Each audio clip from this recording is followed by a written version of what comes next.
ವಿದ್ಯಾರ್ಥಿಗಳನ್ನು ತರಗತಿಗೆ ಸ್ವಾಗತ. ಇಲ್ಲಿ ಈಗಾಗಲೇ 3 ಗದ್ಯಭಾಗ ಅಂತಕ್ಕಂಥದ್ದು ಮುಕ್ತಾಯವಾಗಿದ್ದು, 4ನೇ ಒಂದು ಗದ್ಯಭಾಗ ಶಾಸ್ತ್ರಿ ಮಾಸ್ತರ ಮತ್ತವರ ಮಕ್ಕಳು. ಶಾಸ್ತ್ರಿ ಮಾಸ್ತರ ಮತ್ತವರ ಮಕ್ಕಳು ಈ ಒಂದು ಗದ್ಯಭಾಗವನ್ನು ಬರೆದಿರ್ತಕ್ಕಂಥ ಲೇಖಕರು ಡಾಕ್ಟರ್ ಚೆನ್ನಣ್ಣ ವಾಲಿಕಾರ. ಡಾಕ್ಟರ್ ಚೆನ್ನಣ್ಣ ವಾಲಿಕಾರ ಚಿಕ್ಕ ವಯಸ್ಸಿನಲ್ಲಿ ಇದ್ದಂತಹ ಸಂದರ್ಭದಲ್ಲಿ, ಓದುವಂತಹ ಸಂದರ್ಭದಲ್ಲಿ ಯಾವ ರೀತಿ ಅವರನ್ನು ಮುಂದಕ್ಕೆ ತಂದರು ಅಂದರೆ, ಡಾಕ್ಟರ್ ಚೆನ್ನಣ್ಣ ವಾಲಿಕರ್ ಅವರು ಎಲ್ಲೋ ದನ ಕರು ಎಮ್ಮೆಗಳನ್ನು ಮೇಯಿಸ್ಕೊಂಡಿದ್ದ, ಅಂತಹ ದನ ಕರು ಎಮ್ಮೆಗಳನ್ನು ಮೇಯಿಸ್ಕೊಂಡಿದ್ದಂತಹ ಡಾಕ್ಟರ್ ಚೆನ್ನಣ್ಣ ವಾಲಿಕರ್ ಅವರನ್ನು ಆ ದನ ಮತ್ತು ಎಮ್ಮೆಗಳಿಂದ ಬಿಡಿಸಿ 4 ಕೋಣೆಗಳ ಮಧ್ಯೆಯಲ್ಲಿ ಹಾಕಿ ಒಳ್ಳೆಯ ವಿದ್ಯಾಭ್ಯಾಸವನ್ನು ಕೊಡಿಸಿದಂತಹ ವ್ಯಕ್ತಿ ಅಂದರೆ ಶಾಸ್ತ್ರಿ ಮಾಸ್ತರರು. ಅದನ್ನೇ ಇಲ್ಲಿ ಕಥೆಗಾರರಾಗಿರ್ತಕ್ಕಂಥ ಡಾಕ್ಟರ್ ಚೆನ್ನಣ್ಣ ವಾಲಿಕಾರ ಡಾಕ್ಟರ್ ಚೆನ್ನಣ್ಣ ವಾಲಿಕರ್ ಅವರನ್ನು ಯಾವ ರೀತಿ ಮುಂದಕ್ಕೆ ತಂದರು ಅಂತಕ್ಕಂತಹ ಒಂದು ತನ್ನ ಗುರುಗಳಾಗಿರ್ತಕ್ಕಂತಹ ಶಾಸ್ತ್ರಿ ಮಾಸ್ತರ ಕಥೆಯನ್ನು ನಮಗೆ ಇಲ್ಲಿ ತಿಳಿಸ್ತಾ ಹೋಗ್ತಾನೆ. ಆ ಶಾಸ್ತ್ರಿ ಮಾಸ್ತರ ಮತ್ತು ಅವರ ಮಕ್ಕಳು, ಆ ಮಕ್ಕಳ ಜೊತೆಗೆ ಇವರು ಒಬ್ಬರು ಯಾರಂತಂದರೆ ಡಾಕ್ಟರ್ ಚೆನ್ನಣ್ಣ ವಾಲಿಕಾರ ಆಗಿರ್ತಕ್ಕಂಥವ್ರು. ಇದನ್ನೇ ಗುರು ಶಿಷ್ಯರ ನಡುವೆ ಇದ್ದಂತಹ ಒಂದು ಬಾಂಧವ್ಯ, ಗುರು ಶಿಷ್ಯರ ನಡುವೆ ಯಾವ ರೀತಿ ಪ್ರೀತಿ ವಾತ್ಸಲ್ಯ ಅಂತಕ್ಕಂಥದ್ದು, ಬಾಂಧವ್ಯ ಅಂತಕ್ಕಂಥದ್ದು ಇರುತ್ತೆ ಅಂತಕ್ಕಂಥದ್ದು ನಾವು ಸಹ ಇವತ್ತು ಓದಿದ್ದೀವಿ. ನಾವು ಸಹ ನಮಗೆ ವಿದ್ಯೆಯನ್ನು ಕಲಿಸಿದಂತಹ ಗುರುಗಳಿಗೆ ಸಮಾನವಾಗಿ ನಾವು ಇವತ್ತು ನಿಮಗೆ ವಿದ್ಯಾಭ್ಯಾಸವನ್ನು ನೀಡ್ತಾ ಇದ್ದೀವಿ. ಆದರೆ ನಮಗೆ ಮತ್ತು ನಮ್ಮ ಶಿಕ್ಷಕರಿಗೆ ಇರತಕ್ಕಂಥ ಸಂಬಂಧ ಸಾಯುವವರೆಗೂ ಸಹ ಇದನ್ನು ಬಿಡಿಸೋದಕ್ಕೆ ಸಾಧ್ಯ ಇಲ್ಲ. ನಮಗೆ ಅಕ್ಷರವನ್ನು ಕಲಿಸಿರ್ತಕ್ಕಂತಹ ಶಿಕ್ಷಕರು ಎಲ್ಲಿಯೇ ಕಾಣಲಿ ಒಂದು ರೀತಿ ಪ್ರೀತಿ ವಾತ್ಸಲ್ಯ ಅಂತಕ್ಕಂಥದ್ದು ಪುಟಿದೇಳುತ್ತೆ, ಕೈ ಇದ್ದಕ್ಕಿದ್ದ ಹಾಗೆ ಬಂದುಬಿಡುತ್ತೆ ನಮಸ್ಕಾರ ಸಹ ಅಂತ. ಆದರೆ ಇವತ್ತು ಗುರು ಶಿಷ್ಯರ ನಡುವೆ ಇವತ್ತು ಬಾಂಧವ್ಯ ಅಂತಕ್ಕಂಥ ಪ್ರೀತಿ ವಾತ್ಸಲ್ಯ ಅಂತಕ್ಕಂಥದ್ದು ತುಂಬ ಕಡಿಮೆ ಆಗ್ತಾ ಇದೆ. ಆದರೆ ಇಂದಿನ ದಿನಗಳಲ್ಲಿ ಗುರುವಿಗೆ ಇದ್ದಂತಹ ಒಂದು ಸ್ಥಾನ ಯಾರಿಗೂ ಸಹ ಇರ್ತಾ ಇರಲಿಲ್ಲ. ಈ ರೀತಿಯಾಗಿ ಸಹ ಗುರುಗಳನ್ನು ಪ್ರೀತಿಸ್ತಾ ಇದ್ರು ಅಂತಕ್ಕಂಥದ್ದು ಅದನ್ನೇ ಇಲ್ಲಿ ಡಾಕ್ಟರ್ ಚೆನ್ನಣ್ಣ ವಾಲಿಕಾರ ಆಗಿರ್ತಕ್ಕಂಥ ಕಥೆಗಾರ ತನ್ನನ್ನು ಮುಂದಕ್ಕೆ ತಂದಂತಹ ತನ್ನ ಗುರುಗಳಾಗಿರ್ತಕ್ಕಂತಹ ಶಾಸ್ತ್ರಿ ಮಾಸ್ತರ ಮತ್ತವರ ಮಕ್ಕಳು, ಆ ಶಾಸ್ತ್ರಿ ಮಾಸ್ತರ ಒಂದು ಶಾಸ್ತ್ರಿ ಮಾಸ್ತರ ಒಂದು ಚಿತ್ರಣವನ್ನು ನಮ್ಮ ಮುಂದೆ ತರ್ತಾರೆ. ಯಾವ ರೀತಿ ಡಾಕ್ಟರ್ ಚೆನ್ನಣ್ಣ ವಾಲಿಕಾರ ಎಲ್ಲೋ ದನ ಕರು ಎಮ್ಮೆಗಳನ್ನು ಮೇಯಿಸ್ಕೊಂಡಿದ್ದಂತಹ ಡಾಕ್ಟರ್ ಚೆನ್ನಣ್ಣ ವಾಲಿಕಾರ ಅವರಿಗೆ ಯಾವ ರೀತಿ ವಿದ್ಯಾಭ್ಯಾಸವನ್ನು ಕೊಟ್ಟು ಮುಂದಕ್ಕೆ ಬರುವಂತೆ ಮಾಡಿದರು, ಯಾರು ಶಾಸ್ತ್ರಿ ಮಾಸ್ತರು ಅಂತಕ್ಕಂಥದ್ದು. ಅದಕ್ಕೆ ನಮಗೆ ವಿದ್ಯಾಭ್ಯಾಸವನ್ನು ಕೊಟ್ಟಂತಹ ಅಕ್ಷರವನ್ನು ಕಲಿಸಿದಂತಹ ಗುರುಗಳು ಎಂದಿಗೂ ಸಹ ಮರೆಯೋದಕ್ಕೆ ಸಾಧ್ಯ ಇಲ್ಲ. ಒಂದಲ್ಲ ಒಂದು ದಿವಸ ನಮ್ಮ ಶಿಕ್ಷಕರು ಅಂತಕ್ಕಂತಹ ಒಂದು ಅಭಿಮಾನ, ಗೌರವ, ಪ್ರೀತಿ ಅಂತಕ್ಕಂಥದ್ದು ನಮಗೆ ಬರುತ್ತೆ ಅಂತಕ್ಕಂಥದ್ದು. ಬನ್ನಿ ವಿದ್ಯಾರ್ಥಿಗಳೇ, ಇದನ್ನು ನೋಡೋಣ. ಸೊ ತುಂಬ ಚೆನ್ನಾಗಿದೆ ಈ ಒಂದು ಗದ್ಯಭಾಗ ಅಂತಕ್ಕಂಥದ್ದು. ಬನ್ನಿ, ಇಲ್ಲಿ ಮೊದಲಿಗೆ ಇಲ್ಲಿ ಮುಖ್ಯವಾಗಿ ಆ ಒಂದು ಕಥೆಗಾರರು ಡಾಕ್ಟರ್ ಚೆನ್ನಣ್ಣ ವಾಲಿಕರ 1943. ಡಾಕ್ಟರ್ ಚೆನ್ನಣ್ಣ ವಾಲಿಕರ ಚಿತ್ತಾಪುರ ತಾಲೂಕು ಯಾದಗಿರಿ ಜಿಲ್ಲೆ ಶಂಕರವಾಡಿಯವರು. ಗುಲ್ಬರ್ಗಾ ವಿಶ್ವವಿದ್ಯಾಲಯದ ಕನ್ನಡ ಅಧ್ಯಯನದ ಪೀಠದಲ್ಲಿ ಪ್ರಾಧ್ಯಾಪಕರಾಗಿ ಮುಖ್ಯಸ್ಥರಾಗಿ ಸೇವೆ ಸಲ್ಲಿಸಿ ವಿಶ್ರಾಂತ ಜೀವನ ನಡೆಸುತ್ತಿದ್ದಾರೆ. ಹೈದರಾಬಾದ್ ಕರ್ನಾಟಕದ ಗ್ರಾಮ ದೇವತೆಗಳ ಜನಪದೀಯ ಅಧ್ಯಯನ, ಇವರ PhD ಪ್ರಬಂಧ ಪ್ಯಾಂಥರ್ ಪದ್ಯಗಳು, ಬಂಡೆದ್ದ ದಲಿತರ ಬೀದಿ ಹಾಡುಗಳು ಮುಂತಾದವು, ಕವನ ಸಂಕಲನಗಳು, ಒಂದು ಹೆಣ್ಣಿನ ಒಳಜಗತ್ತು, ಗ್ರಾಮ ಭಾರತ ಕಾದಂಬರಿಗಳು, ಜನಪದ ಲೋಕ, ಒಂದು ಗ್ರಾಮದ ಜನಪದೀಯ ಅಧ್ಯಯನ ಹಾಗೂ ಕರ್ನಾಟಕ ದೇವದಾಸಿಯರ ಸಮಸ್ಯೆಗಳು, ಸಮಗ್ರ ಅಧ್ಯಾಯಗಳು, ಸಂಶೋಧನಾ ಗ್ರಂಥಗಳು, ಗುಲ್ಬರ್ಗಾ ಜಿಲ್ಲೆಯ ತ್ರಿಪದಿಗಳು, ಗುಲ್ಬರ್ಗಾ ಜಿಲ್ಲೆಯ ಮೊಹರಂ ಪದಗಳು ಮುಂತಾದ ಕೃತಿಗಳನ್ನು ಸಂಪಾದಿಸಿದ್ದಾರೆ. ಯಾರು? ಕಥೆಗಾರರಾಗಿರ್ತಕ್ಕಂಥ ಡಾಕ್ಟರ್ ಚೆನ್ನಣ್ಣ ವಾಲಿಕಾರ. ಇವರಿಗೆ ನಾಟಕ ಸಾಹಿತ್ಯ ಅಕಾಡೆಮಿ ಪ್ರಶಸ್ತಿ, ಜನಪದ ಅಕಾಡೆಮಿ ಪ್ರಶಸ್ತಿ, ಕನ್ನಡ ರಾಜ್ಯೋತ್ಸವ ಪ್ರಶಸ್ತಿ ಹಾಗೂ ಕರ್ನಾಟಕ ಸಾಹಿತ್ಯ ಅಕಾಡೆಮಿ ಪ್ರಶಸ್ತಿಗಳು ಲಭಿಸಿವೆ. ಅಖಿಲ ಭಾರತ 4ನೇ ದಲಿತ ಸಾಹಿತ್ಯ ಸಮ್ಮೇಳನದ ಅಧ್ಯಕ್ಷರಾಗಿದ್ದವರು ಯಾರು? ಡಾಕ್ಟರ್ ಚೆನ್ನಣ್ಣ ವಾಲಿಕರ್ ಅವರು. ಇಲ್ಲಿ ಅಕ್ಷರದಿಂದ ವಂಚಿತರಾದಂತಹ ಮಕ್ಕಳಿಗೆ ಅಕ್ಷರ ಕಲಿಸಬೇಕೆಂಬ ಮಹದಾಸೆ ನೋಡಿ, ಇದು ಎಂತಹ ಒಂದು ಕಾರ್ಯ ಅಂತಕ್ಕಂಥದ್ದು, ಕೆಲಸ ಅಂತಕ್ಕಂಥದ್ದು. ಅಕ್ಷರದಿಂದ ವಂಚಿತರಾದ ಮಕ್ಕಳಿಗೆ ಅಕ್ಷರ ಕಲಿಸಬೇಕೆಂಬ ಮಹದಾಸೆಯನ್ನು ಹೊಂದಿದ್ದಂತಹ ವ್ಯಕ್ತಿ ಯಾರು? ಗಮನಿಸಿ, ಶಾಸ್ತ್ರಿ ಮಾಸ್ತರದು. ಅಂದರೆ ಇಲ್ಲಿ ಅಕ್ಷರದಿಂದ ವಂಚಿತರಾದಂತಹ ಮಕ್ಕಳಿಗೆ ಅಕ್ಷರವನ್ನು ಕಲಿಸಬೇಕಂತಕ್ಕಂತಹ ಒಂದು ಮಹದಾಸೆಯನ್ನು ಹೊಂದಿದ್ದಂತಹ ವ್ಯಕ್ತಿ ಯಾರಂತಂದರೆ ಶಾಸ್ತ್ರಿ ಮಾಸ್ತರದು. ಮಕ್ಕಳಿಲ್ಲದ ಮಾಸ್ತರರು ಅಂದರೆ ಇಲ್ಲಿ ಈಗ ನೀವು ಗಮನಿಸ್ತಾ ಇರತಕ್ಕಂಥದ್ದು ಕಥೆಗಾರರಾಗಿರ್ತಕ್ಕಂಥ ಡಾಕ್ಟರ್ ಚನ್ನಣ್ಣ ವಾಲಿಕರ ತನ್ನ ಗುರುಗಳಾಗಿರ್ತಕ್ಕಂಥ ಶಾಸ್ತ್ರಿ ಮಾಸ್ತರ ಕಥೆಯನ್ನು ಮುಂದುವರ್ಸ್ಕೊಂಡು ಹೋಗ್ತಾ ಇದ್ದಾನೆ. ಶಾಸ್ತ್ರಿ ಮಾಸ್ತರಾಗಿರ್ತಕ್ಕಂಥವ್ರು ಕಥೆಗಾರರನ್ನ ಯಾವ ರೀತಿ ಓದಿ ವಿದ್ಯಾಭ್ಯಾಸವನ್ನು ಕೊಟ್ಟು ಯಾವ ರೀತಿ ಆ ಕಥೆಗಾರನ ಮುಂದಕ್ಕೆ ಬರುವಂತೆ ಮಾಡಿದ್ರು ಅಂತಕ್ಕಂಥ ಒಂದು ಸವಿ ನೆನಪುಗಳನ್ನು ಈಗ ಕಥೆಗಾರರಾಗಿರ್ತಕ್ಕಂಥ ಡಾಕ್ಟರ್ ಚನ್ನಣ್ಣ ವಾಲಿಕರ ತನ್ನ ಗುರುಗಳಾಗಿರ್ತಕ್ಕಂತಹ ಶಾಸ್ತ್ರಿ ಮಾಸ್ತರ ಕಥೆಯನ್ನು ನಮ್ಮ ಮುಂದೆ ತೆರೆತಾ ಹೋಗ್ತಾ ಇದ್ದಾನೆ. ಅಂತಹ ಶಾಸ್ತ್ರಿ ಮಾಸ್ತರು ಅಕ್ಷರದಿಂದ ವಂಚಿತರಾದಂತಹ ಮಕ್ಕಳಿಗೆ, ಯಾರಿಗೆ ವಿದ್ಯಾಭ್ಯಾಸ ಅಂತಕ್ಕಂಥದ್ದು ಇಲ್ವೋ ಆ ವಿದ್ಯಾಭ್ಯಾಸ ಇಲ್ಲದೆ ಇರತಕ್ಕಂತಹ ಬಡ ಜನರಿಗೆ ಅಕ್ಷರವನ್ನು ಕಲಿಸಬೇಕಂತಕ್ಕಂತಹ ಮಹಾದ ಆಸೆಯನ್ನು ಹೊಂದಿದ್ದಂತಹ ವ್ಯಕ್ತಿ ಯಾರು ಅಂತಂದ್ರೆ ಶಾಸ್ತ್ರಿ ಮಾಸ್ತರದ್ದು. ನೋಡಿ, ಮಕ್ಕಳಿಲ್ಲದ ಮಾಸ್ತರರು ನಿರೂಪಕರಿಗೆ ಎತ್ತವರ ವಾತ್ಸಲ್ಯ ತೋರಿಸುತ್ತಾ ಓದಿಸುತ್ತಾರೆ. ಅಂದ್ರೆ ಇಲ್ಲಿ ಮಕ್ಕಳಿಲ್ಲದೆ ಇರತಕ್ಕಂತಹ ಈ ಶಾಸ್ತ್ರಿ ಮಾಸ್ತರಿಗೆ ನಿರೂಪಕರಾಗಿರ್ತಕ್ಕಂತಹ ಡಾಕ್ಟರ್ ಚನ್ನಣ್ಣ ವಾಲಿಕರವರನ್ನ ಎತ್ತವರ ವಾತ್ಸಲ್ಯ ಅಂದರೆ ತಮ್ಮ ಸ್ವಂತ ಮಕ್ಕಳಂತೆ ಎತ್ತವರ ವಾತ್ಸಲ್ಯ ಅಂತಂದ್ರೆ ಪ್ರೀತಿ ವಿಶ್ವಾಸವನ್ನ ಕೊಟ್ಟು ಅವರನ್ನ ಓದಿಸ್ತೊಡುತ್ತಾರೆ. ಯಾರಂದ್ರೆ ಶಾಸ್ತ್ರಿ ಮಾಸ್ತರಾಗಿರ್ತಕ್ಕಂಥವ್ರು. ಯಾರನ್ನ? ನಿರೂಪಕರು ಅಂದ್ರೆ ಯಾರು ಇಲ್ಲಿ? ಡಾಕ್ಟರ್ ಚನ್ನಣ್ಣ ವಾಲಿಕರ್ ಅವರಿಗೆ ಎತ್ತವರ ಪ್ರೀತಿ ವಾತ್ಸಲ್ಯ ಅಂತಕ್ಕಂಥದ್ದು ಕೊಟ್ಟು ಅವರನ್ನು ಓದಿಸ್ತೊಡುತ್ತಾರೆ. ಅದರ ಜೊತೆಗೆ ತಮಗೆ ಅವಳಿ ಮಕ್ಕಳಾದ ಮೇಲೂ ಸಹ ನಿರೂಪಕರನ್ನ ಬಿಡುವುದಿಲ್ಲ. ಅಂದರೆ ಶಾಸ್ತ್ರಿ ಮಾಸ್ತರಿಗೆ ಮೊದಲು ಮಕ್ಕಳು ಅಂತಕ್ಕಂಥದ್ದು ಇರೋದಿಲ್ಲ. ಆ ಮಕ್ಕಳು ಇಲ್ಲದೆ ಇರತಕ್ಕಂತಹ ಸಂದರ್ಭದಲ್ಲಿ ಡಾಕ್ಟರ್ ಚನ್ನಣ್ಣ ವಾಲಿಕರ್ ಅವರಿಗೆ ಎತ್ತವರ ಒಂದು ಪ್ರೀತಿ ವಾತ್ಸಲ್ಯ ಅಂತಕ್ಕಂಥದ್ದು ಕೊಟ್ಟು ಅವರನ್ನು ಓದಿಸ್ತೊಳ್ತಾರೆ. ಅನಂತರ ಕೆಲವು ದಿನಗಳ ಹಿಂದೆ ಇಲ್ಲಿ ಶಾಸ್ತ್ರಿ ಮಾಸ್ತರಿಗೆ 2 ಅವಳಿ ಮಕ್ಕಳು ಅಂತಕ್ಕಂಥದ್ದು ಜನಿಸ್ತವೆ. ಆ ಅವಳಿ ಮಕ್ಕಳು ಜನಿಸಿದ ನಂತರವೂ ಸಹ ಇಲ್ಲಿ ಡಾಕ್ಟರ್ ಚನ್ನಣ್ಣ ವಾಲಿಕರ್ ಅವರನ್ನ ಮಾತ್ರ ಬಿಡೋದಿಲ್ಲ, ಅವರನ್ನು ಸಹ ತಮ್ಮ ಸ್ವಂತ ಮಗನಂತೆ ಓದಿಸ್ತೊಡುತ್ತಾರೆ. ಅದರ ಜೊತೆಗೆ ನಾವು ಗಮನಿಸಿ, ಹೆಂಡತಿ ಮಕ್ಕಳ ಸಾವಿನಿಂದ ದುಃಖಿತರಾದ ಮಾಸ್ತರರು ಸ್ವಯಂ ನಿವೃತ್ತಿ ಪಡೆಯುತ್ತಾರೆ. ದುರಾದೃಷ್ಟವಶಾತ್ ಇಲ್ಲಿ ಒಂದು ಮಾತು ಹೇಳ್ತಾರೆ, ಒಳ್ಳೆಯವರಿಗೆ ಕಷ್ಟಗಳಂತಕ್ಕಂಥದ್ದು ತುಂಬ ಜಾಸ್ತಿ ಅಂತ. ಅಂದರೆ ಈ ದುರಾದೃಷ್ಟವಶಾತ್ ಕೆಲವೇ ದಿನಗಳಲ್ಲಿ ತಮಗೆ ಆದಂತಹ ಒಂದು ಅವಳಿ ಮಕ್ಕಳ ಒಂದು ಸಾವು ಅಂತಕ್ಕಂಥದ್ದು ಸಂಭವಿಸುತ್ತೆ.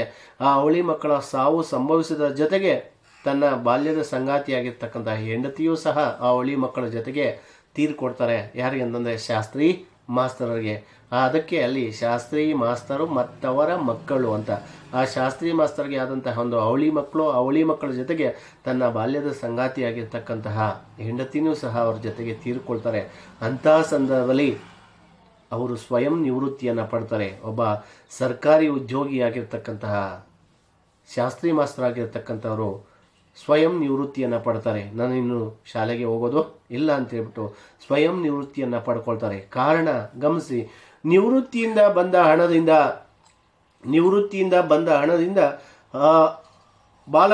ಅನಾಥ ಬಾಲಕರ ಅನಾಥಾಶ್ರಮವನ್ನು ಆರಂಭಿಸಿ ಅನಾಥ ಮಕ್ಕಳ ಜವಾಬ್ದಾರಿಯನ್ನು ನಿಭಾಯಿಸುತ್ತಾರೆ ಅಂತ. ಅಂದರೆ ಯಾವಾಗ ತನಗೆ ಮಕ್ಕಳು ಇರಲಿಲ್ಲ, ಆದರೆ ಕೆಲವು ದಿನಗಳ ನಂತರ 2 ಅವಳಿ ಮಕ್ಕಳು ಅಂತಕ್ಕಂಥದ್ದು ಜನಿಸ್ತಾರೆ. ಆದರೆ ಆ ಅವಳಿ ಮಕ್ಕಳು ಅಂತಕ್ಕಂಥದ್ದು ಕೆಲವೇ ದಿನಗಳಲ್ಲಿ ಆ ಅವಳಿ ಮಕ್ಕಳು ಅಂತಕ್ಕಂಥವರು ಸತ್ತು ಹೋಗ್ತಾರೆ. ಅಂತಹ ಸಾವಿನಿಂದ ಅವಳಿ ಮಕ್ಕಳು ಮತ್ತು ತನ್ನ ಹೆಂಡತಿ ಒಂದು ಸಾವಿನಿಂದ ದುಃಖಿತರಾಗಿರ್ತಕ್ಕಂತಹ ಯಾರು ಶಾಸ್ತ್ರಿ ಮಾಸ್ತರು ಸ್ವಯಂ ನಿವೃತ್ತಿಯನ್ನು ಪಡೀತಾರೆ. ಅದರ ಜೊತೆಗೆ ನಿವೃತ್ತಿಯಿಂದ ಬಂದಂತಹ ಹಣದಿಂದ ಬಾಲಕರ ಅನಾಥಾಶ್ರಮವನ್ನು ಆರಂಭಿಸಿ ಅನಾಥ ಮಕ್ಕಳ ಜವಾಬ್ದಾರಿಯನ್ನು ನಿಭಾಯಿಸ್ತಾರೆ. ಅನಾಥ ಮಕ್ಕಳು ಯಾರು ಅನಾಥರಾಗಿರ್ತಾರೋ ಅಂತಹ ಮಕ್ಕಳ ಜವಾಬ್ದಾರಿಯನ್ನು ಅವರಿಗೆ ಉಚಿತವಾದಂತಹ ಒಂದು ಊಟ, ಬಟ್ಟೆ, ತಿಂಡಿ ಅಂತಕ್ಕಂಥದ್ದು ಕೊಡುವಂತಹ ಒಂದು ಕೆಲಸವನ್ನು, ಜವಾಬ್ದಾರಿಯನ್ನು ನಿಭಾಯಿಸ್ಕೊಂಡು ಹೋಗ್ತಾರೆ, ಮುನ್ನಡೆಸ್ಕೊಂಡು ಹೋಗ್ತಾರೆ. ಅಂತಹ ವ್ಯಕ್ತಿ ಯಾರು ಅಂತಂದರೆ ಶಾಸ್ತ್ರಿ ಮಾಸ್ತರರು. ನೋಡಿ, ಇಲ್ಲಿ ಒಂದು ಮಾತನ್ನು ಹೇಳ್ತಾರೆ, ಎಲ್ಲೋ ಬಿದ್ದ ಕಲ್ಲನ್ನು ಕಳೆದು ದೇಗುಲದೊಳಗೆ ಇಟ್ಟಡ ಕೀರ್ತಿ ಶಾಸ್ತ್ರಿ ಮಾಸ್ತರದು. ನೋಡಿ ಎಂಥ ಅದ್ಭುತವಾದಂಥ ಒಂದು ಸಾಲು. ಎಲ್ಲೋ ಬಿದ್ದ ಕಲ್ಲನ್ನು ಕಡೆದು ದೇಗುಲದ ಒಳಗಡೆ ಇಟ್ಟ ಕೀರ್ತಿ ಶಾಸ್ತ್ರಿ ಮಾಸ್ತರದು ಅಂತಂದರೆ, ಎಲ್ಲೋ ಇದ್ದಂತಹ ಕಲ್ಲನ್ನು, ಅಂದರೆ ಎಲ್ಲೋ ಹಾಳಾಗಿ ಬಿದ್ದಿರ್ತಕ್ಕಂಥ ಒಂದು ಕಲ್ಲನ್ನು ನಾವು ಎತ್ಕೊಂಡು ಬಂದು ಅದನ್ನು ಒಬ್ಬ ಶಿಲ್ಪಿಯಾಗಿರ್ತಕ್ಕಂಥವ್ರು ಕೆತ್ತನೆ ಮಾಡಿ ಆ ಕಲ್ಲಿಗೆ ಒಂದು ಆಕಾರವನ್ನು ಕೊಟ್ಟು ಯಾವ ರೀತಿ ನಾವು ದೇವಾಲಯದಲ್ಲಿಟ್ಟು ಪೂಜಿಸ್ತೀವೋ ಅದೇ ರೀತಿಯಾಗಿ ಎಲ್ಲೋ ಬಿದ್ದ ಕಲ್ಲನ್ನು ಕಳೆದು ದೇಗುಲದೊಳಗಿಟ್ಟ ಕೀರ್ತಿ ಶಾಸ್ತ್ರಿ ಮಾಸ್ತರದು ಅಂತಂದರೆ, ಎಲ್ಲೋ ದನ ಕರು ಎಮ್ಮೆಗಳನ್ನು ಮೇಯಿಸ್ಕೊಂಡಿದ್ದಂತಹ ವ್ಯಕ್ತಿ ಯಾರು? ಡಾಕ್ಟರ್ ಚನ್ನಣ್ಣ ವಾಲಿಕರ್ ಅವರು.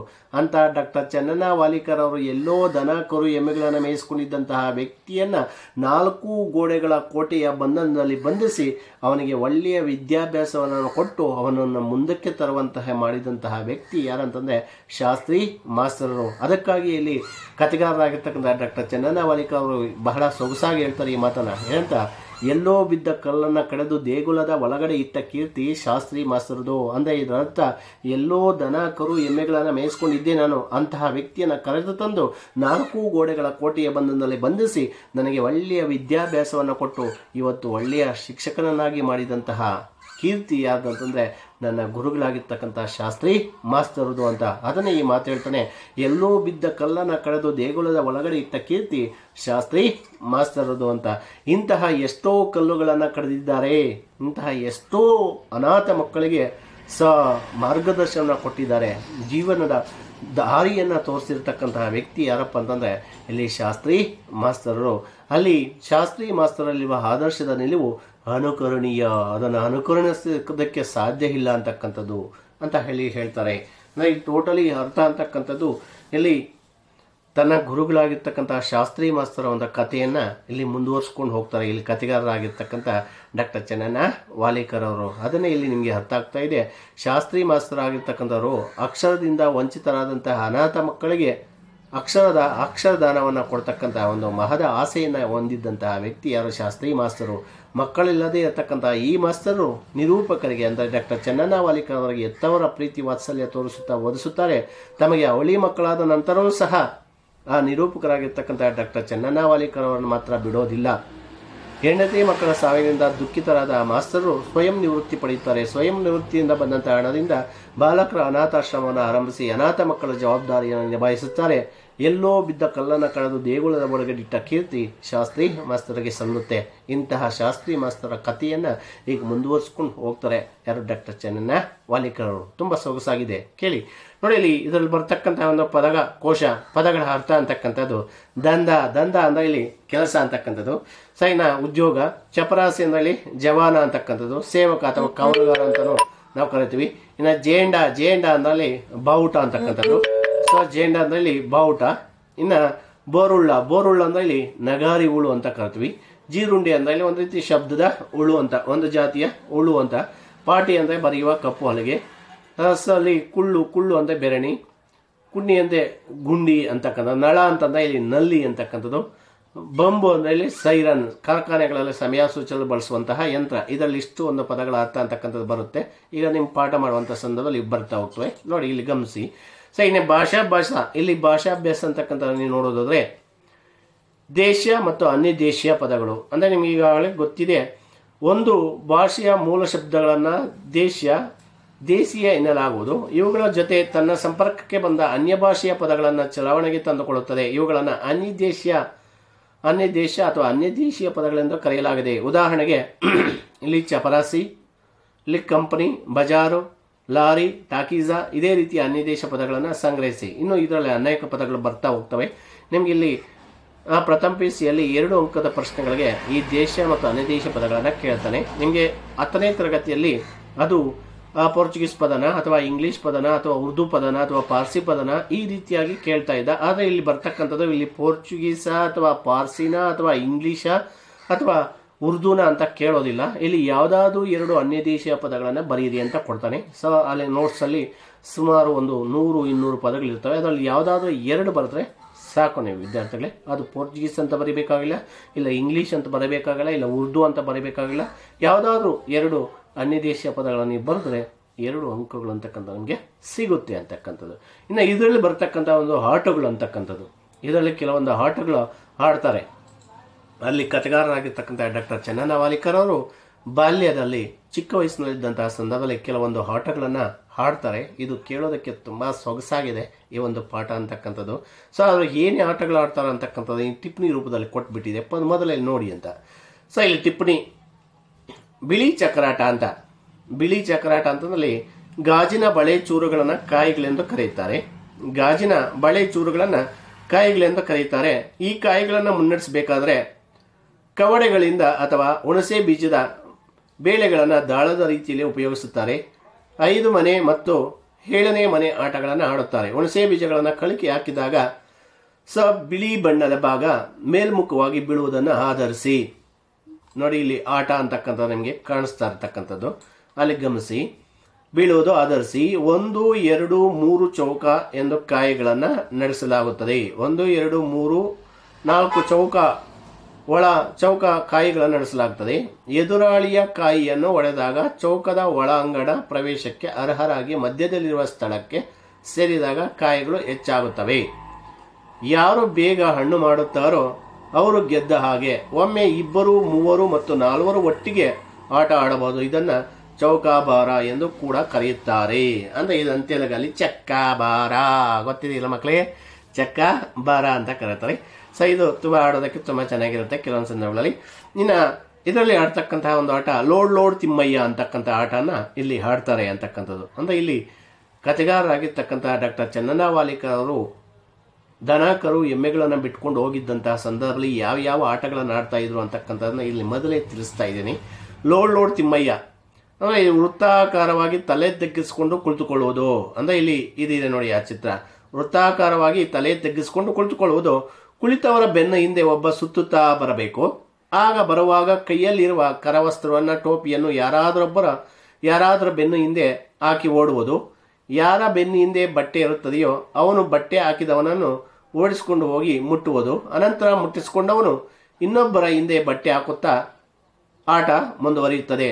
ಇದನ್ನ ಲೋಡ್ ತಿಮ್ಮಯ್ಯ ಮತ್ತು ಟೋಪಿ ಆಟ ಎಂದು ಕರೆಯುತ್ತಾರೆ ಅಂತಕ್ಕಂಥದ್ದು. ಸೊ ಇದಾದ ನಂತರ ಕೋಲುಂಬ ಗುಳ್ಳಿ ಅಂತಕ್ಕಂಥ ಆಟ ಬರುತ್ತೆ. ಈ ಕೋಲುಂಬ ಗುಳ್ಳಿ ಅಂತಕ್ಕಂಥ ಆಟ ಗಮನಿಸಿ, ಒಂದು ಹೆಣ್ಣು ಮಕ್ಕಳು ಆಡುವ ಆಟ. ದೀಪಾವಳಿ ಹಬ್ಬದ ಸಮಯದಲ್ಲಿ ಹೆಣ್ಣು ಮಕ್ಕಳು ಒಟ್ಟಾಗಿ ಸೇರಿ ಆಡುತ್ತಾರೆ. ಇದು ಒಂದು ರೀತಿಯಲ್ಲಿ ಹಳುಗುಳಿ ಮನೆ ಆಟ ಇರುವಂತೆ ಇರುತ್ತದೆ. ಕೆಲವು ಕಡೆ ಚೆನ್ನೆ ಮನೆ ಆಟ ಎಂದು ಕರೆಯುತ್ತಾರೆ. ಇನ್ನೊಂದು ರೀತಿಯಲ್ಲಿ ಹೇಳೋದಾದ್ರೆ ಇಲ್ಲಿ ಕೋಲುಂಬ ಗುಳಿ ಅಂತಕ್ಕಂಥದ್ದು ಇನ್ನೊಂದು ಆಟ, ಜಿಲ್ಲಾ ಕಟ್ಟೆ ಅಂತ ಹೇಳ್ತಾರಲ್ಲ ಅದೇ ತರ ಇನ್ನೊಂದು ಸಹ ಆಟ ಅಂತಕ್ಕಂಥದ್ದು ಇಲ್ಲಿ ಬರ್ತಾ ಹೋಗುತ್ತೆ. ಸೊ ಇಲ್ಲಿ ಬದುಕಿನಲ್ಲಿ ಎದುರಾಗುವ ಸಮಸ್ಯೆಗಳನ್ನು ತೀವ್ರವಾಗಿ ಹಚ್ಚಿಕೊಳ್ಳದೆ ಆ ಕ್ಷಣಗಳನ್ನು ಇತರರ ಕಷ್ಟ ನಿವಾರಿಸುವ ಕ್ಷಣಗಳಾಗಿ ಮಾರ್ಪಡಿಸಲು ಮನಸ್ಸು ಮಾಡುವುದು ಎಲ್ಲರಿಗೂ ಸಾಧ್ಯ ಅಂತ. ಅಂದ್ರೆ ಇಲ್ಲಿ ಬದುಕಿನಲ್ಲಿ ಎದುರಾಗುವಂತಹ ಸಮಸ್ಯೆಗಳನ್ನು ತೀವ್ರವಾಗಿ ಹಚ್ಚಿಕೊಳ್ಳದೆ ಆ ಕ್ಷಣಗಳನ್ನು ಇತರರ ಕಷ್ಟ ನಿವಾರಿಸುವ ಕ್ಷಣಗಳಾಗಿ ಮಾರ್ಪಡಿಸಲು ಮನಸ್ಸು ಮಾಡುವುದು ಎಲ್ಲರಿಗೂ ಸಾಧ್ಯ ಅಂತ. ಅಂದ್ರೆ ಇಲ್ಲಿ ನೀವು ಗಮನಿಸಬೇಕು, ಇಲ್ಲಿ ಶಾಸ್ತ್ರಿ ಮಾಸ್ತರಾಗಿರ್ತಕ್ಕಂಥವರು ಆ ಶಾಸ್ತ್ರಿ ಮಾಸ್ತರಿಗೆ ಮಕ್ಕಳು ಅಂತಕ್ಕಂಥದ್ದು ಇರೋದಿಲ್ಲ. ಆದರೆ ಕೆಲವು ದಿನಗಳ ನಂತರ 2 ಅವಳಿ ಮಕ್ಕಳು ಅಂತಕ್ಕಂಥದ್ದು ಆಗ್ತವೆ.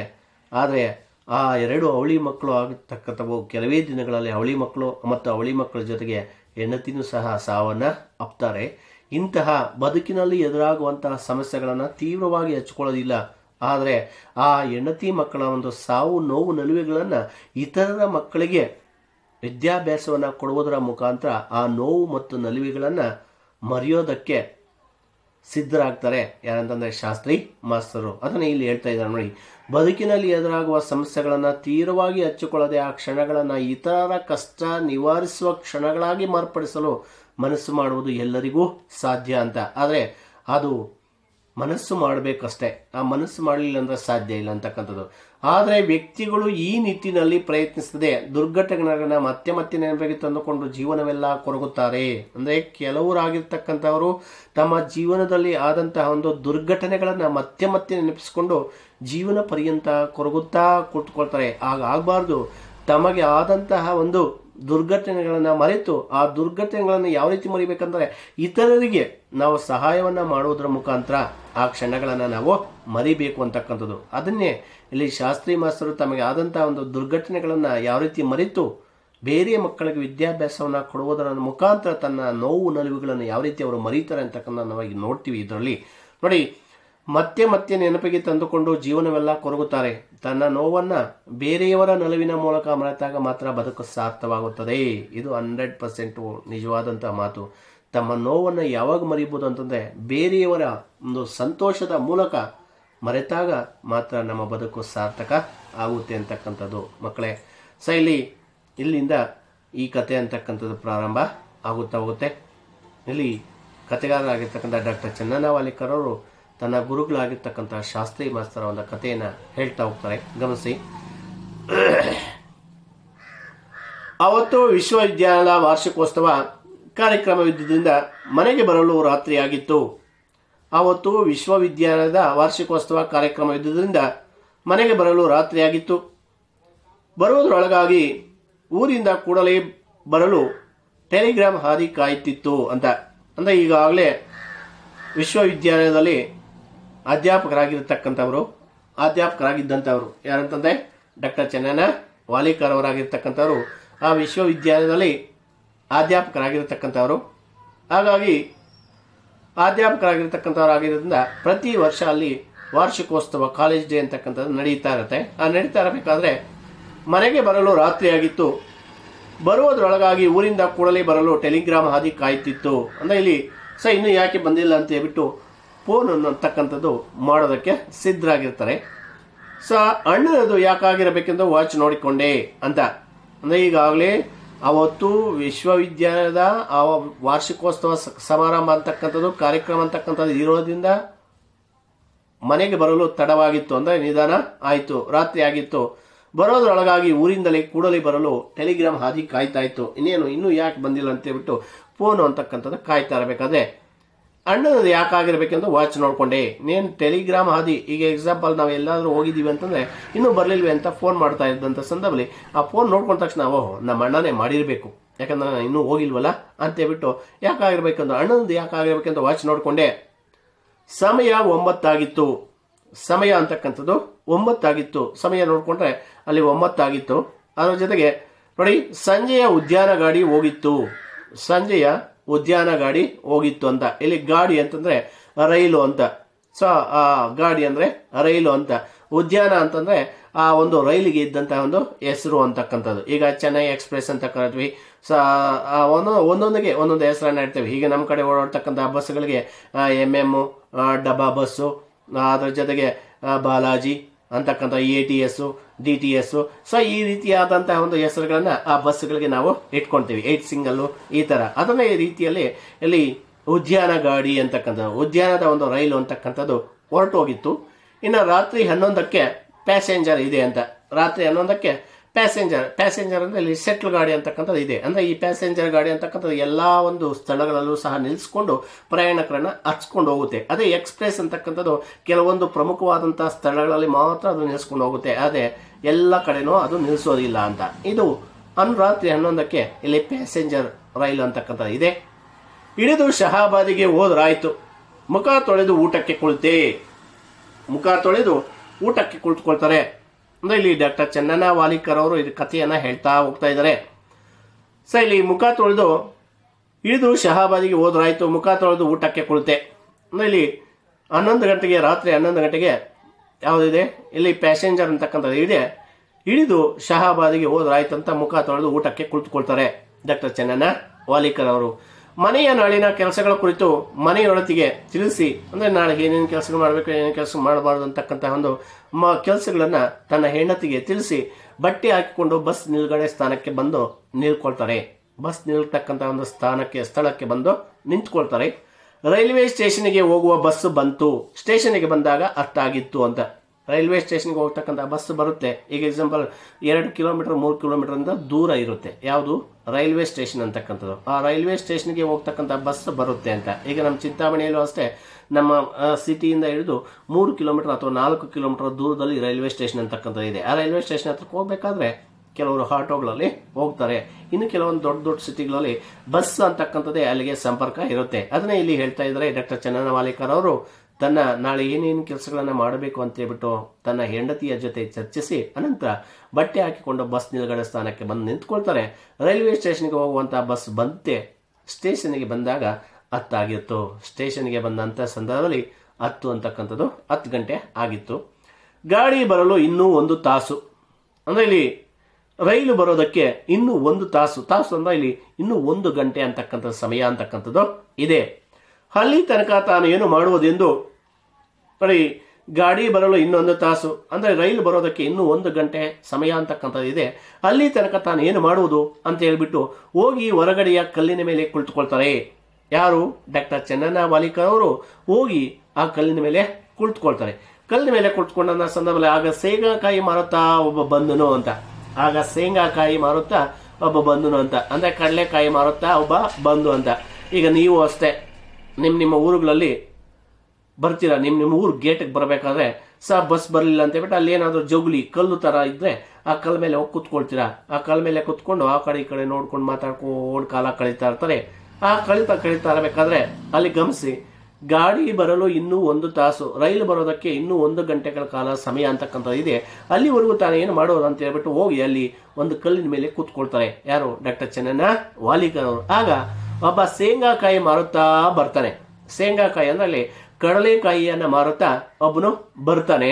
ಅವನು ನನ್ನ ಹತ್ತಿರ ಬಂದು ಅಲ್ಲಿ ಸುತ್ತಮುತ್ತ ಕುಳಿತವರಿಗೆ ಶೇಂಗಾ ಮಾರುತ್ತಿರುವಾಗ ನಾನು 30 ವರ್ಷಗಳ ಹಿಂದೆ ಶಹಾಬಾದಿನಲ್ಲಿ ಇವನ ಜೊತೆ ಓದಿದ್ದರೆ ನೆನಪಾಯಿತು. ನೋಡಿ, ಅಲ್ಲಿ ಡಾಕ್ಟರ್ ಚೆನ್ನಣ್ಣ ವಾಲಿಕರ್ ಅವರಿಗೆ ರೈಲು ಬರೋದಕ್ಕೆ ಇನ್ನೂ 1 ಗಂಟೆಗಳ ಕಾಲ ಸಮಯ ಅಂತಕ್ಕಂಥದ್ದು ಇತ್ತು. ಅಲ್ಲಿವರೆಗೂ ತಾನು ಏನು ಮಾಡೋದು ಅಂತ ಹೇಳ್ಬಿಟ್ಟು ಹೋಗಿ ಒಂದು ಕಲ್ಲಿನ ಮೇಲೆ ಕುತ್ಕೊಂಡಂತಹ ಸಂದರ್ಭದಲ್ಲಿ ಒಬ್ಬ ವ್ಯಕ್ತಿ ಆ ಕಡೆಯಿಂದ ಕಡಲೆಕಾಯಿ ಮಾರುತ್ತಾ ಬರ್ತಾನೆ. ಆ ಕಡಲೆಕಾಯಿ ಮಾರುತ್ತಾ ಬಂದಂತಹ ವ್ಯಕ್ತಿ ಅಲ್ಲಿ ಇಲ್ಲಿ ಕುಳಿತಂತಹ ವ್ಯಕ್ತಿಗಳಿಗೆ, ಸುತ್ತಮುತ್ತ ಕುಳಿತಂತಹ ವ್ಯಕ್ತಿಗಳಿಗೆ ಕಡಲೆಕಾಯಿ ಮಾರ್ತಾ ಇದ್ದ, ಶೇಂಗಾಕಾಯಿ ಮಾರ್ತಾ ಇದ್ದ. ಆದರೆ ಡಾಕ್ಟರ್ ಚೆನ್ನಣ್ಣ ವಾಲಿಕರ್ ಅವರಿಗೆ ಆ ಶೇಂಗಾಕಾಯಿ ಮಾರುತ್ತಿರುವಂತಹವನ ಜೊತೆ 30 ವರ್ಷಗಳ ಹಿಂದೆ ಓದಿದ್ದರ ನೆನಪಾಯಿತು. ಕೂಡಲೇ ಗುರುತು ಹಿಡಿದು ಮಾತನಾಡಿಸಿದೆ ಅಂತ. ಈಗ ಎಕ್ಸಾಂಪಲ್, ನೀವು 10ನೇ ತರಗತಿಯನ್ನ ಓದಿರ್ತೀರಾ. 10ನೇ ತರಗತಿಯನ್ನ ಓದಿರ್ತಕ್ಕಂಥ ಒಂದು ಸ್ನೇಹಿತರು ಬಿಡಿಯಾಗಿ ಹೊರಟೋಗಿರ್ತಾರೆ. ಕೆಲವರು ಮೈಸೂರಿಗೆ ಹೋಗಿರ್ತಾರೆ, ಕೆಲವರು ಬೆಂಗಳೂರಿಗೆ ಹೋಗಿರ್ತಾರೆ, ಕೆಲವರು ಬೆಳಗಾಂಗೆ ಹೋಗಿರ್ತಾರೆ, ಎಲ್ಲೋ ಕೆಲವರು ಡಿಲ್ಲಿಗೆ ಹೋಗಿರ್ತಾರೆ, ಹಂಚಿ ಹೋಗಿರ್ತಾರೆ 10ನೇ ತರಗತಿಯಲ್ಲಿ. ಇಂತಹ ಸಂದರ್ಭದಲ್ಲಿ ನೀವು ಯಾವಾಗೂ ಒಂದು ಮೈಸೂರಿಗೆ ಹೋಗಿರ್ತೀರ ಅಂತ ಅನ್ಕೊಳ್ಳಿ. ಆ ಮೈಸೂರಿಗೆ ಹೋಗಿದ್ದಂತಹ ಒಂದು ಸಂದರ್ಭದಲ್ಲಿ ನೀನು ಸಹ ಬಸ್ ಸ್ಟಾಪಲ್ಲಿ ಕುತ್ಕೊಂಡಿರ್ತೀಯ, ಬಸ್ಗೆ ಅಥವಾ ರೈಲ್ಗೆ ಕಾಯ್ತಾ ಇರಬೇಕಾದ್ರೆ. ಹಾಗೆ ನೋಡ್ತಾ ಇರಬೇಕಾದ್ರೆ ಯಾವುದೋ ಒಂದು 10ನೇ ತರಗತಿಯಲ್ಲಿ ನಿನ್ನ ಜೊತೆ ಓದಿದಂತಹ ಒಂದು ಸ್ನೇಹಿತೆ ಅಥವಾ ಸ್ನೇಹಿತ ಅಂತಕ್ಕಂಥದ್ದು ಕಾಣಿಸ್ತಾ ಅಂತಂದ್ರೆ ನಮ್ಗೊಂದು ರೀತಿ ಬೆಲ್ಲ ಸಿಕ್ಕದಂಗೆ ಆಗೋಗುತ್ತೆ. ಅಂದರೆ ಸ್ನೇಹಿತರಿಗೆ ಯಾರಾದರೂ ಸಿಕ್ಕರೆ ಒಂದು ರೀತಿ ಬೆಲ್ಲ ಸಿಕ್ಕದಂಗೆ ಆಗುತ್ತೆ. ಎಷ್ಟೇ ಆಗಲಿ, ನಾನು ಇವನ ಜೊತೆ ಓದಿದ್ದು, ನಾನು ಕ್ಲಾಸ್ಮೇಟ್, ನಾನು 10ನೇ ತರಗತಿ ಇವನ ಜೊತೆ ಓದಿದ್ದು ಅಂತ ಹೇಳ್ಬಿಟ್ಟು ಗುರ್ತಿಡಿದು ಮಾತನಾಡಿಸ್ಬಿಡ್ತಾರೆ. ನೋಡಿ, ಅಲ್ಲಿ ಡಾಕ್ಟರ್ ಚೆನ್ನಣ್ಣ ವಾಲಿಕರ್ ಅವರಿಗೆ ರೈಲು ಬರೋದಕ್ಕೆ ಇನ್ನೂ 1 ಗಂಟೆಗಳ ಕಾಲ ಇದ್ದಂಥ ಸಂದರ್ಭದಲ್ಲಿ ಅಲ್ಲಿವರೆಗೂ ತಾನು ಏನು ಮಾಡೋದು ಅಂತ ಹೇಳ್ಬಿಟ್ಟು ಹೋಗಿ ಕಲ್ಲಿನ ಮೇಲೆ ಹೋಗಿ ಕೂತ್ಕೊಳ್ತಾರೆ. ಆ ಕಲ್ಲಿನ ಮೇಲೆ ಕೂತ್ಕೊಂಡಂತಹ ಸಂದರ್ಭದಲ್ಲಿ ಒಬ್ಬ ವ್ಯಕ್ತಿ ಶೇಂಗಾಕಾಯಿ ಮಾರುತ್ತಾ ಬರ್ತಾನೆ, ಕಡಲೆಕಾಯಿ ಮಾರುತ್ತಾ ಬರ್ತಾನೆ. ಆ ಕಡಲೆಕಾಯಿ ಮಾರುತ್ತಾ ಬಂದಂತಹ ವ್ಯಕ್ತಿ ಆ ಸುತ್ತಮುತ್ತಲು ಕುಳಿತಿದ್ದಂತಹ ವ್ಯಕ್ತಿಗಳಿಗೆ ಕಡಲೆಕಾಯಿ ಮಾರುತ್ತಾ ಇದ್ದಂತಹ ಸಂದರ್ಭದಲ್ಲಿ ಅಲ್ಲಿ ನಿರೂಪಕರಿಗೆ ತಾನು 30 ವರ್ಷಗಳ ಹಿಂದೆ ಈ ಶೇಂಗಾಕಾಯಿ ಮಾರುವನ ಜೊತೆ ಓದಿದ ನೆನಪಾಗುತ್ತೆ. ಕೂಡಲೇ ಗುರುತು ಹಿಡಿದು ಮಾತನಾಡಿಸ್ತಾರೆ. ಆ ಗುರುತು ಹಿಡಿದು ಮಾತನಾಡಿಸಿದಂತಹ ಸಂದರ್ಭದಲ್ಲಿ ನೋಡಿ, ಅವನು ಸಹ ಗುರುತು ಹಿಡಿದನು. ಈಗ ಒಬ್ಬರಿಗೊಬ್ರು ಎಲ್ಲೋ ದೂರದಲ್ಲಿ ಕಾಣಿಸ್ತಕ್ಕಂಥ ಸಂದರ್ಭದಲ್ಲಿ, ಏನೋ ನೀನಿಲ್ಲಿ, ಚೆನ್ನಾಗಿದೆಯೇನೋ, ಅಯ್ಯೋ ಯಾವಾಗ ಬಂದೆ, ಎಲ್ಲಿ ಬಂದಿದೆ, ಏನಕ್ಕೆ ಬಂದಿದೆ, ಅಯ್ಯೋ ತುಂಬ ಚೆನ್ನಾಗಿದೆಯೇನೋ, ಅಯ್ಯೋ ಏನಿತ್ತೋ ನಾವು 10ನೇ ತರಗತಿಯಲ್ಲಿ ಇದ್ದಂತಹ ಸಂದರ್ಭದಲ್ಲಿ, ಅಯ್ಯೋ ನಾವು ಕಬಡ್ಡಿಯನ್ನು ಆಡ್ತಾ ಇದ್ದಂತಹ ಸಂದರ್ಭದಲ್ಲಿ ಅಲ್ವಾ, ಅಶೋಕ್ ಸರ್ ಬರ್ತಾ ಇದ್ರಲ್ಲ, ಅಶೋಕ್ ಸರ್ ಬರ್ತಾ ಇದ್ದಂತಹ ಸಂದರ್ಭದಲ್ಲಿ ಅಲ್ಲಿ ಆ ಕಬಡ್ಡಿ ಆಡುವಂಥ ಸಂದರ್ಭದಲ್ಲಿ ನಮಗೆ ಹೊಡೆದಿದ್ದು, ಅದರ ಜೊತೆಗೆ ಖೋಖೋ ಆಡುವಂಥ ಸಂದರ್ಭದಲ್ಲಿ ರಮೇಶ್ ಮೇಸ್ಟ್ರು ಬೈದಿದ್ದು, ಅದೇ ರೀತಿಯಾಗಿ ನಮಗೆ PT ಮಾಸ್ಟ್ರು ಯಾರು ಆ ವೆಂಕಟೇಶ್ ಆಗಿರ್ತಕ್ಕಂಥವ್ರು ನಮ್ಮನ್ನು ಹೊಡೆದಿದ್ದು ಅಲ್ವಾ. ಇವೆಲ್ಲ ಮರೆಯೋದಕ್ಕೆ ಸಾಧ್ಯ ಇಲ್ಲ ಅಂತ ಒಂದು ರೀತಿ ಸಂತೋಷದ ವಿಚಾರಗಳನ್ನು ಹಂಚ್ಕೊಳ್ತೀವಿ ಅಂತಕ್ಕಂತಹ ಒಬ್ಬ ವ್ಯಕ್ತಿ ಸಿಕ್ತಂತಹ ಸಂದರ್ಭದಲ್ಲಿ ಅದನ್ನೇ ಇಲ್ಲಿ ಅವನು ಗುರುತು ಹಿಡಿತಾನೆ. ಶೇಂಗಾ ಮಾರುವುದನ್ನು ಬಿಟ್ಟು ನನ್ನ ಪಕ್ಕದಲ್ಲಿ ಕುಳಿತನು. ಅವನು ಸಹ ಕಡಲೆಕಾಯಿ ಮಾರೋದನ್ನು ಬಿಟ್ಟು ಡಾಕ್ಟರ್ ಚೆನ್ನಣ್ಣ ವಾಲಿಕರ್ ಅವರ ಪಕ್ಕದಲ್ಲಿ ಬಂದು ಕುಳಿತುಕೊಳ್ತಾನೆ. ಆ ಕುಳಿತುಕೊಂಡಾಗ ಬಾಲ್ಯದ ಗೆಳೆಯರಿಬ್ಬರು ಗಾಡಿ ಬರುವ ತನಕ ಮಾತನಾಡ್ಕೊಳ್ತಾರೆ. ಈಗಾಗಲೇ ನಾನು ಮಾತನಾಡಿದ್ನಲ್ಲ, ಅದೇ ರೀತಿಯಾಗಿ ಈ ರೈಲು ಬರುವ ತನಕ ಇಬ್ಬರು ಸಹ ಮಾತನಾಡಿಕೊಂಡು ಅಲ್ಲಿ ಕುಳಿತುಕೊಳ್ತಾರೆ. ಎಲ್ಲೂ ಕೆಲಸ ಸಿಗದಾಗ ಈ ಶೇಂಗಾ ಮಾರುವ ದಂಧ ಮಾಡುತ್ತಿರುವುದಾಗಿ ದಿನಕ್ಕೆ 50-60 ರೂಪಾಯಿಗಳು ಬರುವುದಾಗಿ ತಿಳಿಸಿದನು. ನೋಡಿ, ಡಾಕ್ಟರ್ ಚೆನ್ನಣ್ಣ ವಾಲಿಕರ್ ಅವರಿಗೆ ಆ ಕಡಲೆಕಾಯಿ ಮಾರ್ತಕ್ಕಂಥವನು ಹೇಳ್ತಾ ಇದ್ದಾನೆ, ಎಲ್ಲೂ ದಂಧ ಅಂದ್ರೆ ಇಲ್ಲಿ ಕೆಲಸ, ವೆರಿ ಇಂಪಾರ್ಟೆಂಟ್ ಪದದ ಅರ್ಥ. ಎಲ್ಲೂ ದಂಧ ಸಿಗದ ಅಂದರೆ ಎಲ್ಲಿ ಕೆಲಸ ಅಂತಕ್ಕಂಥ ಸಿಗದೆ ಇರೋವಾಗ, ಹಾಗಾಗಿ ಎಲ್ಲಿ ಕೆಲಸ ಅಂತಕ್ಕಂಥ ಸಿಗಲಿಲ್ಲ, ಹಾಗಾಗಿ ಈ ಕಡಲೆಕಾಯಿ ಮಾರ್ತಕ್ಕಂಥ ಒಂದು ಕೆಲಸವನ್ನು ಇಟ್ಕೊಂಡಿದ್ದೀನಿ. ದಿನಕ್ಕೆ ನನಗೆ 50-60 ರೂಪಾಯಿಗಳು ಅಂತಕ್ಕಂಥದ್ದು ಸಂಪಾದನೆ ನನಗೆ ಸಿಗುತ್ತೆ ಅಂತ ಹೇಳ್ಬಿಟ್ಟು ಅವನು ತಿಳಿಸ್ತಾನೆ ಅಂತ. ನೋಡಿ, ಇಲ್ಲಿ ಹಣೆ ಬರ ಅಂತಕ್ಕಂಥದ್ದು ಹೇಳೋದಕ್ಕಾಗಲ್ಲ. 10ನೇ ತರಗತಿ ಜೊತೆವರೆಗೂ ಓದ್ತಿರ್ವಿ, ಆದರೆ 10ನೇ ತರಗತಿ ಆದ ನಂತರ ಒಬ್ಬೊಬ್ಬರು ಒಂದೊಂದು ಕಡೆಗೆ ಹೊರಟೋಗ್ತಾರೆ. ಯಾರ್ಯಾರು ಏನೇನು ಆಗ್ತಾರೋ ಹೇಳೋದಕ್ಕೆ ಸಾಧ್ಯ ಇಲ್ಲ ಅಂತಕ್ಕಂಥದ್ದು. ಈಗ ನಾನೇ ಕೆಲವೊಂದು ಸಂದರ್ಭಗಳಲ್ಲಿ ಹೋಗ್ದಂಥ ಒಂದು ಸಂದರ್ಭದಲ್ಲಿ ಕೆಲವು ನನ್ನ ಒಂದು ಅದಕ್ಕೆ ನನ್ನ ವಿದ್ಯಾರ್ಥಿಗಳಾಗಿರ್ತಕ್ಕಂಥವ್ರು ನನಗಿಂತ ಮೇಲ್ಮಟ್ಟದಲ್ಲಿದ್ದರೆ ನನಗೆ ಒಂಥರ ಖುಷಿ ಅಂತಕ್ಕಂಥದ್ದು, ಸಂತೋಷ ಅಂತಕ್ಕಂಥದ್ದು ಆಗುತ್ತೆ ಗುರುಗಳಿಗೆ. ಎಂಥವ್ರಿಗೆ ಆಗಲಿ, ನನ್ನ ಸ್ಟೂಡೆಂಟ್ ಅಪ್ಪ ನನ್ನ ಪಾಠ ಹೇಳಿರ್ತಕ್ಕಂಥ ನೋಡಿ ಈ ಮಟ್ಟದಲ್ಲಿದ್ದಾನೆ, ಈ ರೀತಿ ಇದ್ದಾನೆ ಅಂತೇಳ್ಬಿಟ್ಟು ಒಂದು ಗರ್ವ ಆಗುತ್ತೆ. ಇನ್ನು ಕೆಲವು ವಿದ್ಯಾರ್ಥಿಗಳು ಸಹ ತುಂಬ ಕೀಳು ಮಟ್ಟದಲ್ಲಿ ಇರ್ತಾರೆ. ಕೆಲವೊಂದು ವಿದ್ಯಾರ್ಥಿಗಳಿಗೆ ಎಕ್ಸಾಂಪಲ್ ಬಾಯ್ಸ್ ಕಾಲೇಜಲ್ಲಿ ಹೋಗ್ತಾ ಇದ್ದಂಥ ಸಂದರ್ಭದಲ್ಲಿ ಇವತ್ತು ಕೆಲವೊಂದು ವಿದ್ಯಾರ್ಥಿಗಳು ಸಹ ಟೀಯನ್ನು ಹಾಕ್ತಾ ಇರ್ತಾರೆ, ಕಾಫಿಯನ್ನು ಶೋಧಿಸ್ತಾ ಇರ್ತಾರೆ ಅಂಗಡಿಗಳಲ್ಲಿ. ಇನ್ನು ಕೆಲವರು ಹಣ್ಣುಗಳನ್ನು ಮಾರ್ತಾ ಇರ್ತಾರೆ, ಇನ್ನು ಕೆಲವರು ಬೇರೆ ಬೇರೆ ರೀತಿಯ ಕೆಲಸಗಳನ್ನು ಮಾಡ್ತಾ ಇರ್ತಾರೆ ಅಂತಕ್ಕಂಥದ್ದೇ. ಅಂದರೆ ಹಣೆ ಬರ ಹೇಳೋದಕ್ಕಾಗಲ್ಲ. ಅದೇ ಯಾರ್ಯಾರು ಏನೇನು ಕೆಲಸನೋ ಒಟ್ಟಿನಲ್ಲಿ ಕಳ್ತನ ಅಂತಕ್ಕಂಥದ್ದು ಮಾಡಬಾರ್ದು. ಯಾವ ಕೆಲಸ ಆದರೂ ಮಾಡಿದ್ರು ಪರವಾಗಿಲ್ಲ ಅಂತಕ್ಕಂಥದ್ದು. ನೋಡಿ, ಇಲ್ಲಿ ಡಾಕ್ಟರ್ ಚನ್ನಣ್ಣ ವಾಲಿಕರ್ ಅವರ ಜೊತೆಯಲ್ಲಿ ಓದಿದಂತಹ ಸ್ನೇಹಿತ ಆಗಿರ್ತಕ್ಕಂಥವನು ಅಲ್ಲಿ ಹೇಳ್ತಾನೆ, ಎಲ್ಲಿ ಕೆಲಸ ಅಂತಕ್ಕಂಥದ್ದು ಸಿಗಲಿಲ್ಲ, ಆ ಕೆಲಸ ಅಂತಕ್ಕಂಥ ಸಿಗದೇ ಇದ್ದ ಕಾರಣ ಈ ಕಡಲೆಕಾಯಿ ಮಾರತಕ್ಕಂಥ ಒಂದು ಕೆಲಸವನ್ನು ಇಟ್ಕೊಂಡಿದ್ದೀನಿ. ನನಗೆ ದಿನಕ್ಕೆ 50ರಿಂದ 60 ರೂಪಾಯಿಗಳು ಅಂತಕ್ಕಂಥ ಸಂಪಾದನೆ ಸಿಗುತ್ತೆ ಅಂತೇಳ್ಬಿಟ್ಟು ಆ ಕಡಲೆಕಾಯಿ ಮಾರತಕ್ಕಂಥವನು ತನ್ನ ಗೆಳೆಯ ಆಗಿರ್ತಕ್ಕಂತಹ ಒಂದು ಡಾಕ್ಟರ್ ಚನ್ನಣ್ಣ ವಾಲಿಕರ್ ಅವರಿಗೆ ಹೇಳ್ತಾ ಇರ್ತಾನೆ ಅಂತ. ಇಲ್ಲಿ ಒಂದು ಅಂಕದ ಪ್ರಶ್ನೆಗೆ ಉತ್ತರವನ್ನು ಕೇಳ್ತಾನೆ ಮಕ್ಕಳೇ. ಶೇಂಗಾ ಮಾರುವವನ ದಿನದ ಸಂಪಾದನೆ ಎಷ್ಟು ಅಂತ. ಶೇಂಗಾ ಮಾರುವವನ ದಿನದ ಸಂಪಾದನೆ 50ರಿಂದ 60 ರೂಪಾಯಿಗಳು. ಶೇಂಗಾ ಮಾರುವವನ ದಿನದ ಸಂಪಾದನೆ ಎಷ್ಟು? ಶೇಂಗಾ ಮಾರುವವನ ದಿನದ ಸಂಪಾದನೆ 50ರಿಂದ 60 ರೂಪಾಯಿಗಳು ಎಂದು ತಿಳಿಸ್ತಾನೆ. ತನ್ನ ಹೆಂಡಿರು ಮಕ್ಕಳ ಬಂಧು ಬಳಗದವರ ವಿವರ ನೀಡುತ್ತಿದ್ದಂತೆ ಗಾಡಿ ಬಂತು. ಅಂದ್ರೆ ಅಲ್ಲಿ ಶೇಂಗಾಕಾಯಿ ಮಾರತಕ್ಕಂಥವನೇನೋ ತನ್ನ ವಿವರವನ್ನ ಕೊಟ್ಬಿಟ್ಟ. ಏನಂತ ವಿವರ? ತಾನು ಎಲ್ಲಿ ಕೆಲಸ ಅಂತಕ್ಕಂಥ ನನಗೆ ಸಿಗದೆ ಇದ್ದಾಗ ಈ ಕಡಲೆಕಾಯಿ ಮಾರತಕ್ಕಂಥ ಒಂದು ಕೆಲಸವನ್ನು ಹಿಡ್ಕೊಂಡೆ ನನಗೆ ದಿನಕ್ಕೆ 50ರಿಂದ 60 ರೂಪಾಯಿಗಳು ಸಂಪಾದನೆ ಅಂತಕ್ಕಂಥದ್ದು ಬರುತ್ತೆ ಅಂತ ಹೇಳ್ಬಿಟ್ಟು ಆ ಕಡಲೆಕಾಯಿ ಮಾರತಕ್ಕಂಥವನು ಹೇಳ್ದ.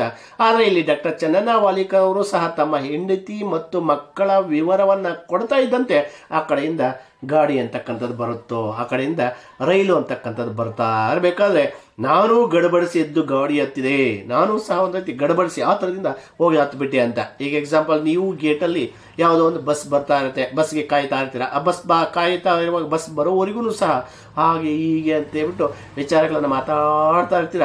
ಆದರೆ ನಿನ್ನ ಜೊತೆಲಿ ಇರ್ತಕ್ಕಂಥ ಸಿವಿಲ್ ಬಸ್ಗೆ ಹೋಗ್ತಾನೆ, ನೀನು ಮಾತ್ರ ಗೌರ್ಮೆಂಟ್ ಬಸ್ಗೆ ಹೋಗ್ತೀಯ. ಆವಾಗ ಅವನೇನು ಮಾಡ್ತಾನೆ, ಅಯ್ಯೋ ನನಗೆ ಬಸ್ ಬಂದ್ಬಿಡ್ತು ಅಂತ ಹೇಳ್ಬಿಟ್ಟು ಗಡಬಡಿಸಿ ಅಂದರೆ ಆ ಥರದಿಂದ ಹೋಗಿ ಹತ್ಕೊಂಡ್ಬಿಡ್ತಾನೆ ಅಂತ. ಇಲ್ಲಿ ಡಾಕ್ಟರ್ ಚನ್ನಣ್ಣ ವಾಲಿಕರ್ ಅವರು ಅಷ್ಟೇ, ತಾನು ಗಡಬಡಿಸಿ ಎದ್ದು ಗಾಡಿ ಹತ್ತಿದೆ, ತಾನೂ ಸಹ ಹತ್ರವಾಗಿ ಹೋಗಿ ರೈಲನ್ನು ಹತ್ಕೊಳ್ತಾರೆ. ಅವನು ಸಹ ಗಾಡಿಯೊಳಗೆ ಶೇಂಗಾ ಮಾರುತ್ತಾ ನಡೀತಾನೆ. ಅವನು ಸಹ ಕಡಲೆ ಮಾರ್ಕೊಂಡು ತನ್ನ ಪಾಡಿಗೆ ಅವನು ಹೋದ. 5 ನಿಮಿಷ ನಿಂತು ಗಾಡಿ ಹೊರಟಿತು. 5 ನಿಮಿಷ ನಿಂತು ಆ ಒಂದು ರೈಲು ಹೊರಟಿತು. ಹಿರೇನೆಂದರು ಮರತ್ತೂರುಗಳಿಗೆ 2 ನಿಮಿಷ ನಿಂತು 12 ಮಧ್ಯರಾತ್ರಿಯ ಹೊತ್ತಿಗೆ ಗಾಡಿ ಶಹಾಬಾದಿಗೆ ಬಂದು ನಿಲ್ಲುತ್ತಿದ್ದಂತೆ ಆಕಾಶಕ್ಕೆ ತೂತು ಬಿದ್ದಂತೆ ಮಳೆ ದೋ ದೋ ಎಂದು ಸುರಿದು ಭೂಮಿ ನೀರು ಮಾಡಿತು.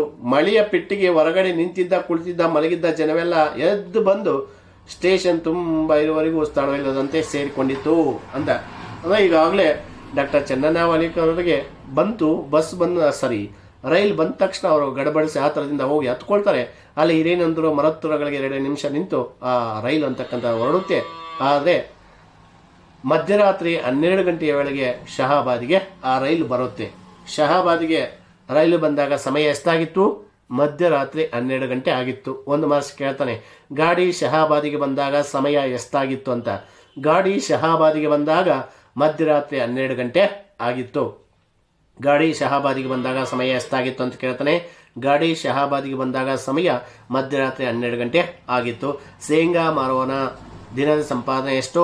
ಶೇಂಗಾ ಮಾರುವವನ ದಿನದ ಸಂಪಾದನೆ ದಿನಕ್ಕೆ 50ರಿಂದ 60 ರೂಪಾಯಿಗಳು. ಸೊ ಈ ರೀತಿ ಇರಬೇಕಾದ್ರೆ ಗಾಡಿ ಶಹಾಬಾದಿಗೆ ಬಂದಾಗ ಸಮಯ ಮಧ್ಯರಾತ್ರಿ 12 ಗಂಟೆ ಆಗಿದ್ದಂತೆ ಅಲ್ಲಿ ಇಳಿತಿದ್ದಂತೆ ಮಳೆ ದೋ ದೋ ಎಂದು ಭೂಮಿ ಆಕಾಶ ಒಂದಾಗುವಂತೆ ಭೂಮಿಗೆ ನೀರು ಮಾಡಿತು.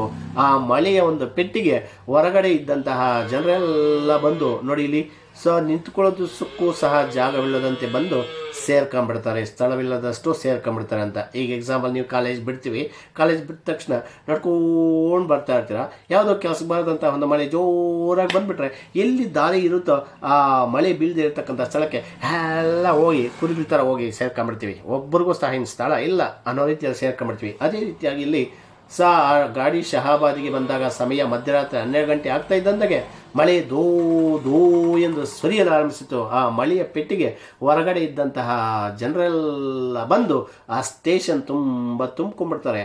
ಸ್ಥಳವಿಲ್ಲದಷ್ಟು ಬಂದು ಅಲ್ಲಿ ಜನರು ಸೇರ್ಕೊಂಡ್ಬಿಡ್ತಾರೆ. ಆ ಸೇರ್ಕೊಂಡಂಥ ನಂತರ ಮುಂದೆ ಏನಾಗುತ್ತೆ ಅಂತಕ್ಕಂಥ ನಾವು ಮುಂದೆ ಅಲ್ಲಿಂದ ಮುಂದುವರ್ಸೋಣ ವಿದ್ಯಾರ್ಥಿಗಳೇ ಈ ತರಗತಿಗೆ.